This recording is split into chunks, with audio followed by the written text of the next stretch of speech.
said that the police officer received misleading information. The QCPD said the cop overreacted and erroneously mentioned the vice president's convoy as the cause of the traffic disruption. For her part, Duterte clarified that she did not and will never ask law enforcement bodies to do something that would inconvenience the public. She was in Mindanao for World Teachers' Day activities on Thursday, the day the video went viral. Still on the vice president, some experts and lawmakers reacted to her recent remarks that critics of her controversial confidential funds are enemies of the state. Former Finance Undersecretary Shelo Magno said the vice president should not divert the issue and should instead address concerns over her proposed extra funds. Magno added that the real enemies of the state are those involved in corrupt practices. For ACT Teachers Representative Franz Castro, the vice president should not paint critics as evil. Castro reminded Duterte it was the OVP that spent 125 million pesos in confidential funds in less than 20 days without explanation. The lawmaker added it was VP Sara who said she and her offices can live without confidential funds. Another minority member, Albay Representative Edsel Lagman, said that schools are temples of knowledge and not arenas of surveillance. Duterte is also the chief of the Education Department. For his part, Kabataan Party List Representative Raul Manuel said that those questioning confidential funds are not enemies of the state. Manuel told The Big Story that civilian offices should steer clear of security concerns. Our civilian agencies already have much on their plate. Ang dami nilang responsibilities in line with their mandate. Ang obsession ng mga civilian agencies sa confidential funds is already too much. At dapat bumalik sila sa primary mandate ng kanilang mga opisina. Hindi po tayo kalaban ng bayan. Pati rin yung maraming mga Pilipino na nagtatanong lamang po saan ginastos at saan balak gastusin ang hinihinging confidential funds. In other news, Filipinos may just have to brace for a barrage of online scams. Hackers have begun publishing stolen information from the dark web to online marketplaces like Telegram. According to the Department of Information and Communications Technology, most of the compromised information belonged to the PhilHealth employees. The DICT admitted some information about members have also been compromised. Aside from Telegram, these data are now on at least 2 other websites known to be allies of the ransomware groups. May mga nakita kami mga payroll, pictures, may mga pictures nga ng mga ng mga GSIS cards, PhilHealth ID ng mga empleyado, may mga worksheets na pinapakita yung mga transaksyon ng PhilHealth sa mga ospital, mga payment dues. Meron din mga members information pero subset lang ito. Yung mismong database kasi is ng mga PhilHealth members is not hit eh. Pero meron pa rin mga na-leak na mga members information. The DICT and PhilHealth are ramping up efforts to secure the state health insurers database. For now, Scam Watch Philippines is warning against suspicious messages.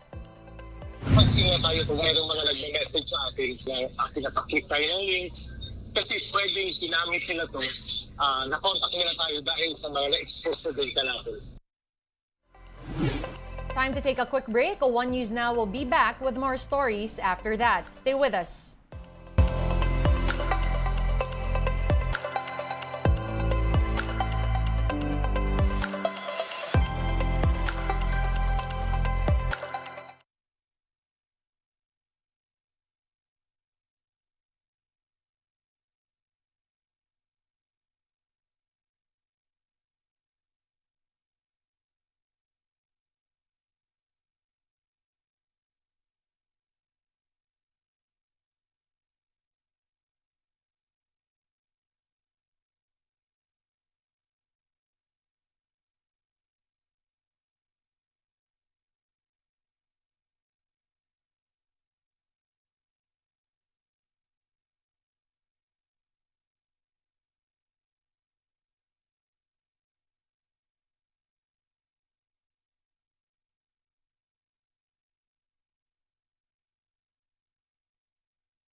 You're still watching One News Now. I'm Denise Tan. Beijing has condemned Manila's recent resupply mission to the BRP Sierra Madre. The grounded ship serves as a Philippine outpost in the Ayungin Shoal that's well within our exclusive economic zone.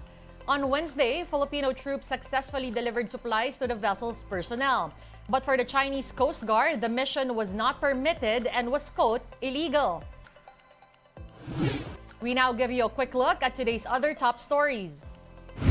Typhoon Jenny has already exited the Philippine area of responsibility, but another weather disturbance could be brewing. Jenny was last spotted some 385 kilometers west-northwest of Itbayat, Batanes. Now, Pag-asa is monitoring a new low-pressure area outside Bar. It was last spotted some 1,950 kilometers east of southeastern Luzon. The State Weather Bureau says this LPA could enter the country by the weekend.